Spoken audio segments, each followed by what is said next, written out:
Supremasi Petrus dan tahta Roma, fondasi biblis dan tradisi apostolik. Eksistensi Gereja Katolik, sebagai persekutuan iman yang satu, kudus, katolik, dan apostolik, berakar pada kehendak eksplisit Yesus Kristus, untuk mendirikan suatu struktur kepemimpinan yang terlihat.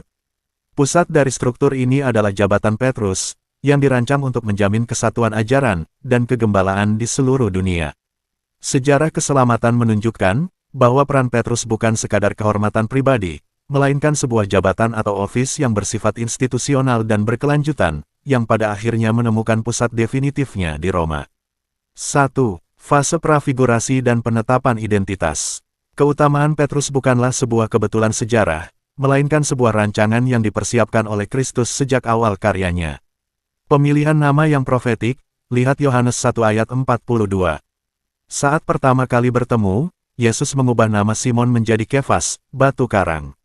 Dalam tradisi Alkitab, perubahan nama oleh Allah, seperti Abram menjadi Abraham, menandakan pemberian tugas baru yang bersifat permanen dan institusional. Bahtera Petrus, lihat Lukas 5 ayat 1-11. Yesus memilih naik ke atas perahu Petrus, untuk mengajar orang banyak.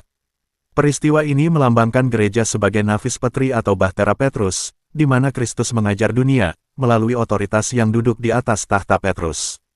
Di sini pula, Yesus memberikan mandat tunggal kepada Petrus untuk menjala manusia.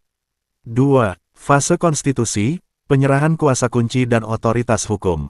Puncak dari penetapan jabatan Petrus terjadi di Kaisarea Filipi, di mana struktur hierarkis gereja diletakkan secara hukum dan teologis.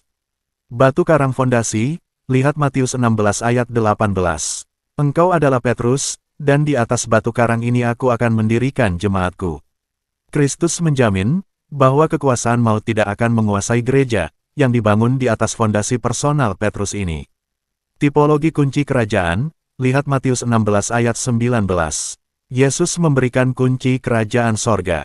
Secara biblis, ini merujuk pada Yesaya 22 ayat 22, di mana kunci melambangkan jabatan Perdana Menteri atau Al-Habaib, yang memerintah dengan otoritas penuh atas nama Raja. Kedaulatan yudisial, kuasa untuk mengikat dan melepas, memberikan wewenang kepada Petrus, untuk menetapkan doktrin dan hukum yang diakui oleh surga. 3. Fase perlindungan karisma, penjagaan iman. Yesus memastikan, bahwa jabatan kepemimpinan ini tidak akan jatuh ke dalam kesesatan, demi keselamatan seluruh jemaat melalui karisma khusus. Doa khusus, lihat Lukas 22 ayat 31-32. Di tengah krisis sengsaranya, Yesus berdoa secara khusus bagi Simon, agar imannya tidak gugur. Tugas yang diberikan adalah, kuatkanlah saudara-saudaramu. Ini menunjukkan, bahwa Petrus adalah titik jangkar stabilitas, bagi para rasul lainnya. Perserikatan hukum, lihat Matius 17 ayat 24-27. Dalam hal membayar pajak bait Allah, Yesus menyatukan dirinya secara eksklusif dengan Petrus, untukku dan untukmu. Ini menegaskan posisi Petrus, sebagai wakil resminya dalam urusan duniawi dan hukum. 4. Fase definitif, pengangkatan sebagai gembala utama. Setelah kebangkitan, Yesus secara resmi mendelegasikan, tugas penggembalaan universalnya kepada satu orang. Yurisdiksi universal, lihat Yohanes 21 ayat 15-17. Melalui perintah 3 kali, gembalakanlah domba-dombaku, Yesus menyerahkan seluruh kawanannya tanpa kecuali kepada Petrus. Secara biblis, menggembalakan berarti memerintah dengan otoritas, bandingkan dengan 2 Samuel 5 ayat 2. Pengakuan surgawi, lihat Markus 16 ayat 7. Malaikat di kubur kosong memberikan pesan khusus, katakanlah kepada murid-muridnya dan kepada Petrus.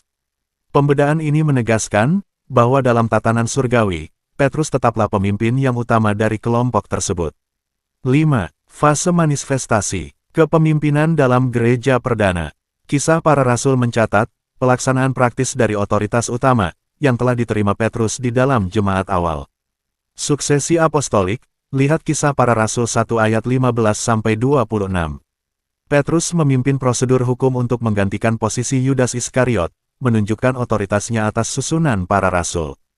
Juru bicara wahyu, lihat Kisah para Rasul 2 ayat 14, dan pasal 15 ayat 7.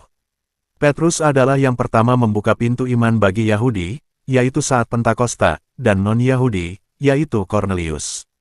Dalam konsili Yerusalem, Petrus menyatakan, Allah memilih aku di antara kamu, dan keputusan teologisnya diterima oleh seluruh sidang. Pusat doa jemaat, lihat Kisah Para Rasul 12 ayat 5. Seluruh gereja berdoa tanpa henti saat Petrus dipenjara, mengakui bahwa keselamatan kepala jemaat adalah jaminan bagi keutuhan seluruh tubuh gereja. 6. Tahta Roma dalam surat Rasul Paulus. Hubungan antara Petrus dan Roma diperkuat oleh pengakuan Rasul Paulus terhadap jemaat tersebut. Iman Roma sebagai standar, lihat Roma 1 ayat 8. Rasul Paulus menyatakan bahwa iman jemaat Roma telah tersohor di seluruh dunia. Roma menjadi barometer kebenaran bagi gereja-gereja lain. Dasar yang sudah diletakkan, lihat Roma 15 ayat 20. Rasul Paulus tidak mau membangun di atas dasar yang diletakkan orang lain. Dasar tersebut adalah kehadiran dan kepemimpinan Petrus yang telah menetap di Roma. Kemenangan atas iblis, lihat Roma 16 ayat 20. Rasul Paulus menjanjikan bahwa Allah akan menghancurkan iblis di bawah kaki jemaat Roma, sebuah paralel langsung dengan janji Kristus mengenai ketangguhan batu karang terhadap gerbang maut. 7. Kesaksian Bapa Gereja, estafet otoritas. Tradisi suci mengonfirmasi bagaimana ayat-ayat tersebut dipahami secara konsisten oleh generasi setelah para rasul. Clemens dari Roma, abad pertama, mengintervensi jemaat Korintus dengan wewenang yang mengikat, menunjukkan yurisdiksi Roma atas wilayah lain, meskipun Rasul Yohanes masih hidup di masa itu.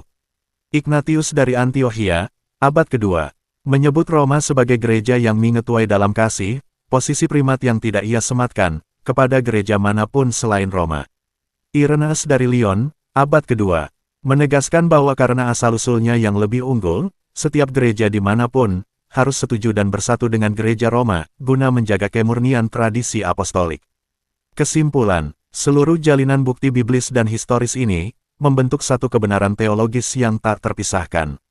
Kristus menetapkan Petrus bukan sekadar sebagai individu, melainkan sebagai pemegang jabatan kunci yang esensial bagi keutuhan gerejanya.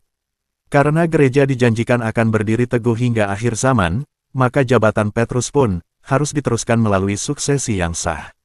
Tahta Roma, sebagai tempat Petrus memimpin, dan akhirnya menumpahkan darahnya, mewarisi otoritas batu karang tersebut. Maka, bersatu dengan Roma berarti bersatu dengan Petrus, dan bersatu dengan Petrus berarti tetap berada di dalam bahtera yang dipandu oleh Kristus sendiri.